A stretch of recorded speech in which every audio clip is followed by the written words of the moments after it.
බටහිර වෛද්‍යවරුන්ගේ විශේෂයෙන්ම මනෝවිද්‍යාව පිළිබඳව මහාචාර්යවරුන්ගේ දෙවියන් වශයෙන් සැලකෙන සිග්මන්ඩ් ෆ්‍රොයිඩ් පිළිබඳව කතන්දරයි මේ ඉදිරිපත් කරන්න හදන්නේ. අපි බලමු මෙයා මොන જાතිය පොරක්ද කියලා.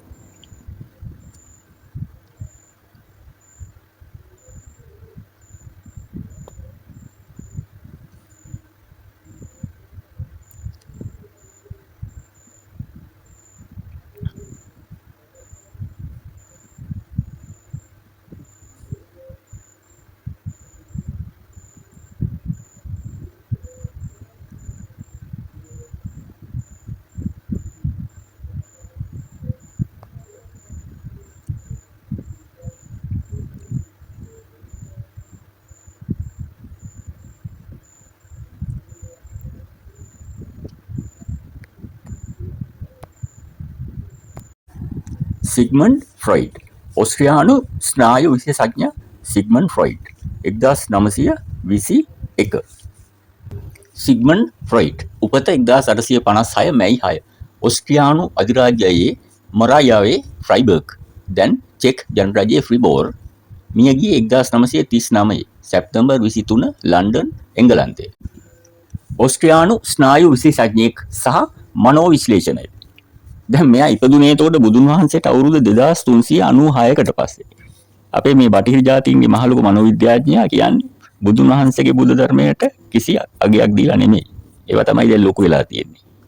මනෝ විශ්ලේෂණ න්‍යායයේදී ඊඩිපස් සංකීර්ණය යනු විරුද්ධ ලිංගයේ දෙමව්පියෙකු සමග ලිංගික සම්බන්ධකම් පැවැත්වීමට ඇති ආශාව සහ එකම ලිංගයේ දෙමව්පියෙකු සමග එදිරිවාදිකම් පිළිබඳ ඒකාකාරී හැඟීමක් සාමාන්‍ය සංවර්ධන ක්‍රියාවලියේ තීරණාත්මක අවධියකි.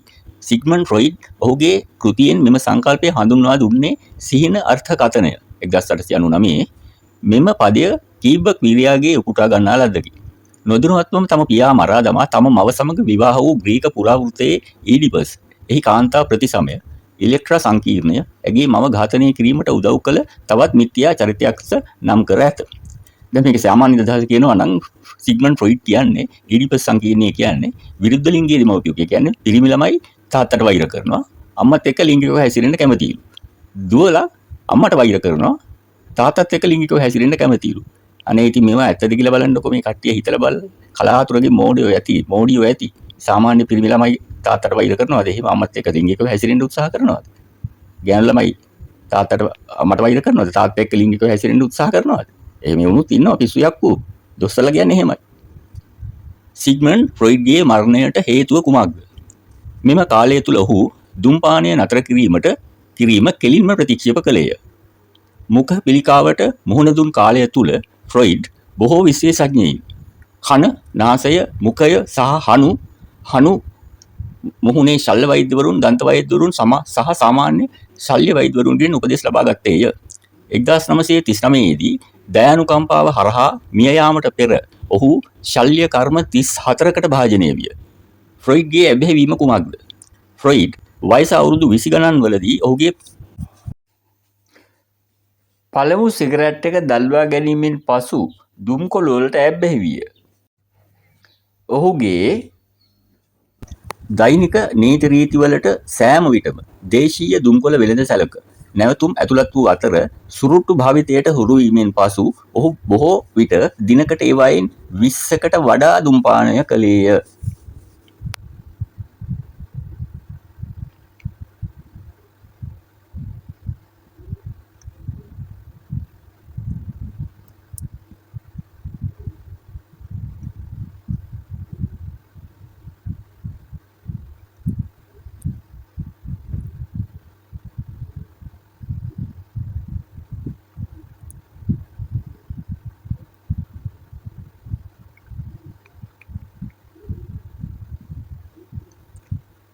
ෆ්‍රොයිඩ් තම බිරිඳට සැලකුවේ කෙසේද? ෆ්‍රොයිඩ්ගේ චරිතාපදාන සහ මනෝවිශ්ලේෂණ අධ්‍යයනන් බොහොමයකම ඇයට මුල් කාලීන ආදර හැඟීමක් ලෙස සලකන අතර ඇය බිරිඳක් සහ මවක් වූ පසු ඇයව නොසලකා හරි යනුවෙන් ගැලෙන්වරු ඔවුන්ගේ අධ්‍යයනයේදී ප්‍රකාශ කරයි.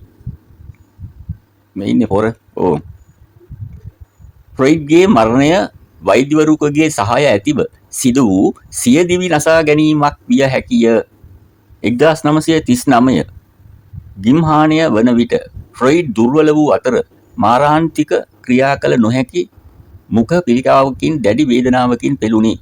1939 සැප්තැම්බර් 21 වෙනි දින ෆ්‍රොයිඩ් ඔහුගේ මිතුරෙකු සහ වෛද්‍යවරයෙකු වූ මැක්ස් ෂුර්ගේ අත අල්ලාගෙන මට අනවශ්‍ය ලෙස වධහිංසා නොකරන බවට ඔහු කලින් දුන් පොරොන්දුව ඔහුට මතක් කළේ. ඔහු තවදුරටත් මෙසේ පැවසීය. දැන් එය වධහිංසාව හැර අන් කිසිවක් නොවන අතර තේරුමක් නැත. ෆ්‍රොයිඩ්ගේ දියණිය වන ඇනාගේ අවසරය ලැබීමෙන් පසු ෂූර්බර මෝෆීන් මාත්‍ර 3න් පළමුවැන්න එන්නත් කළේය. ෆ්‍රොයිඩ් කෝමා තත්ත්වයට පත් වූ අතර කිසි විටකත් අවදි වූයේ නැත. සියදිවි නසා ගැනීමක් තමයි අවසර ඇතුව ඉන්ජෙක්ෂන්. ඔහුගේ දාම දුම්පානය පිළිකා සැත්කම් 30කට වඩා සිදු කිරීමට හේතු විය. හොඳ මොලයක් නේ. 20 ගණන් වලදී ඔහුගේ පළමු සිගරට් පත්තු කිරීමෙන් පසු ෆ්‍රොයිඩ් දුම් කොළ වලට ඇබ්බැහි විය. අසරණයා. ඔහුගේ දෛනික නීති රීති වලට සෑම විටම දේශීය දුම් කොළ වෙළඳ සැලක නැවතුම් ඇතුළත් වූ අතර සුරුට්ටු වලට උපාධිය ලැබීමෙන් පසු ඔහු බොහෝ විට දිනකට ඒවායින් 20කට වඩා දුම්පානය කළේය. ඔහුගේ දාම ධූමපානය පිළිබඳ වෛද්‍යවරුන්ගේ අනතුරු ඇඟවීම් නොතකා. හරි මොලේ හරි හොඳයි. ෆ්‍රොයිඩ් විශ්වාස කළේ එම පුරුද්ද ඔහුගේ ඵලදායීතාවය සහ නිර්මාණශීලීත්වය වැඩි දියුණු කළ බවයි. හරිනේ. වෛද්‍යවරු ඔහුගේ හකුවේ විශාල කොටසක් ඉවත් කළහ. ඊළඟ වසර 16 තුල ඔහු අමතර සැත්කම් 33කට භාජනය වූ අතර ඔහුගේ සයිනස් සහ හකු වෙන් කිරීම සඳහා විශාල කෘත්‍රිම පාදයක් ඇතුළු කළද ෆ්‍රොයිඩ් කිසිවිටක දුම්පානය නතර කළේ නැත. ෆ්‍රොයිඩ් වරක් සිතුවේ කොකේන් ආශ්චර්යමත් ඖෂධයක් බවයි.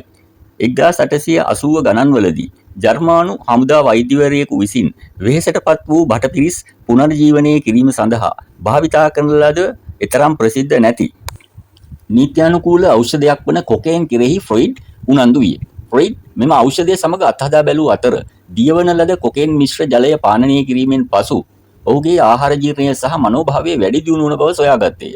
ඔහු තම මිතුරන්ට සහ අනාගත බිරිඳට මාත්‍ර බෙදා දුන් අතර 1884 දී ඔන් කොකා පත්‍රිකාවේ ඖෂධයේ චිකිත්සක ප්‍රතිලාභ ගැන කතා කළේය.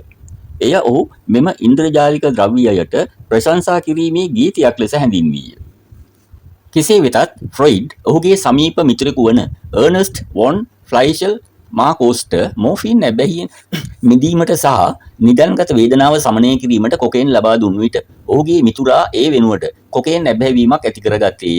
වෙනත් ඇබ්බැහිවීම් සහ අධික මාත්‍රාවෙන් සිදුවන මරණ පිළිබඳ පුවත් පැතිරීමත් සමග ෆ්‍රොයිඩ් කොකේන් වල වෛද්‍ය ප්‍රතිලාභ වෙනුවෙන් පෙනී සිටීම නැවැත්වූ නමුත් 1890 ගණන්වල මැද භාගයේ වනතෙක් ඉරුවාරදය, නාසික දැවිල්ල සහ මානසික පීඩනය සඳහා වරින් වර ඖෂධය භාවිතා කිරීම දිගටම කරගෙන ගියේය.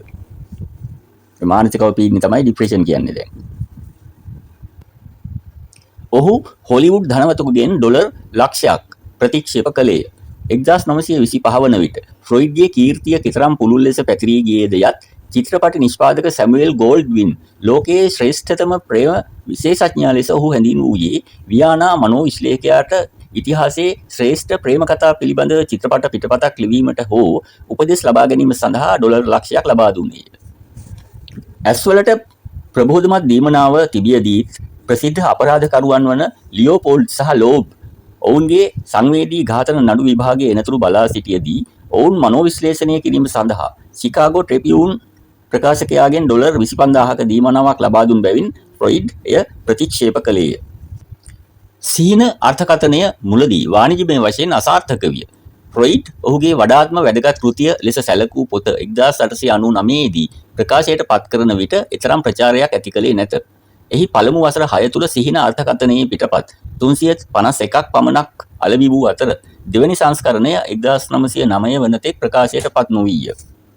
ඔහුගේ ප්‍රසිද්ධ සෝෆාව කෘතඥපූර්වක රෝගියෙකුගෙන් ලැබුණු තෑග්ගක් විය. 1886 දී වියානාහි වෛද්‍ය ප්‍රතිකාර ආරම්භ කරන විට ෆ්‍රොයිඩ් මෝහනය භාවිතා කර අතර රෝගීන් වැතිලා සිටින විට ඔවුන්ගේ මෝහනයට පත් කිරීම පහසු බව ඔහුට පෙනී ගියේය. ඔහු තම මනෝවිශ්ලේෂණයේදී ඔහුගේ කතා කිරීමේ ප්‍රතිකාරය භාවිතා කිරීමට පටන්ගත් විට ෆ්‍රොයිඩ් තම රෝගීන්ට පර්සියානු විසි කිරීමේ පළසකින් ආවරණය කරන ලද සෝපාවක් මත හාන්සි කරවන ලද අතර මැඩම් බෙන් වෙනිස්ට් නම් රෝගියෙකුගෙන් ඔහුට ස්තුති තෑග්ගක් ලෙස ලබා දෙන ලදී. ඔහු පුටුවක සටහන් ගනිමින් සිටියේදී ඔහු පෙනීම නැති තැනක සිටියේය. නාසීන් ඔහුගේ පොත් පුළුස්සා දමා ඕස්ට්‍රියාවෙන් පළවා හැරියා. අදේවවාදියෙකු වුවද ෆ්‍රොයිඩ් යුදෙව් පවුලක උපත ලැබූ අතර නාසීන් බලයට පත් වූ විට ඔවුන්ගේ විශේෂ ඉලක්කයක් බවට පත්විය. 1933 දී නාසීන් විසින් පුළුස්සා දැමූ පොත් අතර ඔහුගේ පොත්ද ඇතුළත් වූ අතර එය ඔහුට මෙසේ උපහාසයට ලක් කිරීමට හේතු විය. අපි කොතරම් ප්‍රගතියක් ලබා දෙනවාද? මධ්‍යතන යුගයේදී ඔවුන් මාව පුළුස්සා දමනු ඇත. වර්තමානයේ ඔවුන් මගේ පොත් පුළුස්සා දැමීමෙන් සෑහීමකට පත්වේ. ජර්මනිය ඕස්ට්‍රියාවට ඈඳා ගැනීමෙන් පසු නාසීන් ඔහුගේ මහල් නිවාසයේ වැටලූ අතර ගෙස්ටාපෝ ඔහුගේ දියණිය වන ඇනා රඳවා තබාගෙන ප්‍රශ්න කළේය. ඔහුගේ මිතුරිය සහ රෝගියා වූ මාරි බොනපාට් කුමරියගේ සහාය ඇතිව අකමැත්තෙන් සිටි ෆ්‍රොයිඩ් ඔහුගේ බිරිඳ සහ ඇනා සමග පැරිසියට සහ පසුව ලන්ඩනයට පලා ගියේය. මරණ අනුපාතය. කොකේන් නිතිපතා හෝ ගැටලු සහගත ලෙස භාවිතා කරන පුද්ගලයින්ට සැලකිය යුතු ලෙස ඉහළ මරණ අනුපාතය ඇති අතර විශේෂයෙන් කම්පන සහගත මරණ සහ බෝවන රෝග නිසා ඇතිවන මරණ සඳහා වැඩි අවධානමක් ඇති 2025 දී. එක්සත් රාජධානියේ ලිබර්ටි හවුස් සායනය සඳහන් කළේ නිදන්ගත කොකේන් භාවිතය ඇත්ත වශයෙන් මත්පැන් වලට වඩා මරණ අවදානම වැඩි බවයි. ස්නායු විෂවීම. මොළයට සහ ස්නායු පද්ධතියට එහි භාවිතය බලපෑම් නිසා කොකේන් ස්නායු විෂ සහිත යයි සැලකි. උග්‍ර හා නිදන්ගත කොකේන් භාවිතය මස්තිෂ්ක රුධිර ප්‍රවාහයේ සැලකිය යුතු පරීක්ෂණවලින් පෙන්වා දී ඇත. මනෝචිකිත්සක රෝග ලක්ෂණ. කොකේන් මගින් කැළඹීම, ව්‍යාකූලත්වය, කාංසාව, නුරුස්නා බව, මනෝව්‍යාධිය, මායාවන්, ප්‍රචණ්ඩත්වය මෙන්ම සියදිවි නසා ගැනීමේ සහ මිනුමෙරුම් සිතුවිලි ඇතුළු මානසික රෝගී ලක්ෂණ රාශියක් ඇති කරයි. මානසික අවපීඩනයව ડિප්‍රෙෂන් ගැනත් මම පොඩ්ඩක් කියන්නම්. මේ බටහිර ඩොකාලා කියන්නේ කවුරු හරි මරණය ගැන මතක් කරනවා නම් නැවත වැඩිපුර ෆෝන් එකෙන් හරි ගිහිල්ලා හරි නෑදෑයෝ හම්බ වෙනවා නම් යාළු මිත්‍රයෝ හම්බ වෙනවා නම් ජීවිත අනියතයි කියලා සාකච්ඡා කරනවා නම් ඒකලු ડિප්‍රෙෂන් කාර්යයේ ගුණය. ඒක මහා භයානක ලෙඩලු. සිය දිවිනසා ගන්නලු යසූදානම් වෙන්නේ. හැබැයි බුදුන් වහන්සේ කියලා තියෙන්නේ නම් මරණය ගැන නැවත සාකච්ඡා කරන්න මතක් කරන්න කියලා. මරණස්මෘති භාවනාව වඩන්න කියලා. ජීවිතය අනියතයි ගැන හිතන්න කියලා. ඒක තමයි බුදුන් වහන්සේ දේශනා කරලා තියෙන්නේ. බටහිර ඩොකාලට ඒක ලෙඩක්. හැබැයි එහෙම ලෙඩකුත් ඇති. ඒකෙන් බේරෙන්න ඕන එක හරි. විභාග ළඟ වෙනකොට එහෙම ඇති වෙනවා. තාවකාලික දේවල් සමහර විට හිත මුල් කරගෙන අපි භාවනා ක්‍රම දියුණු කරනවා නම් ඔය වගේ ප්‍රශ්න නැහැ. දැන් හැබැයි බටහිර ඩොකාලා මේ ලංකාවේ කෙසේ වෙතත් බුද්ධ ධර්මයට තමයි ලැබි. ගාක් අය බුද්ධ ධර්මයට දැන් එකතු වෙනවා. ඉන්ටර්නෙට් වල ඕන තරම් තියෙනවා. YouTube එකේ ඕන තරම් තියෙනවා. අපි ඉතින් ඩොකාලා අප්ඩේට් වීමක් නැහැ. ওই පරණ ඒවා කන මිටි කරේ තියාගෙන දුවන එක තමයි කරන්නේ. හුඟක් අය. හොඳ අය දැන් ලංකාවේ නැහැ. ඒකනේ වෙලා තියෙන්නේ. මං ඉදිරියේදී ලංකාවේ මේ ડિප්‍රෙෂන් වලට දැන් මෙහි ඉන්න දොස්තරවරු ඉදිරිපත් කරන බේත් පෙති වර්ග ඉදිරිපත් කරා නම් ඉන්ටර්නෙට් එකෙන් අරන් ඒ වගේ තියෙන භයානකකම දැන් හුඟක් තහනම් කරලා තියෙන්නේ. ලංකාවේ තවම පාවිච්චි කරනවා. මං ඒ ලයිස්තු ඔක්කොම ඉදිරිපත් කරනම් දැන් මේ වීඩියෝ එක දිග වැඩි නිසා.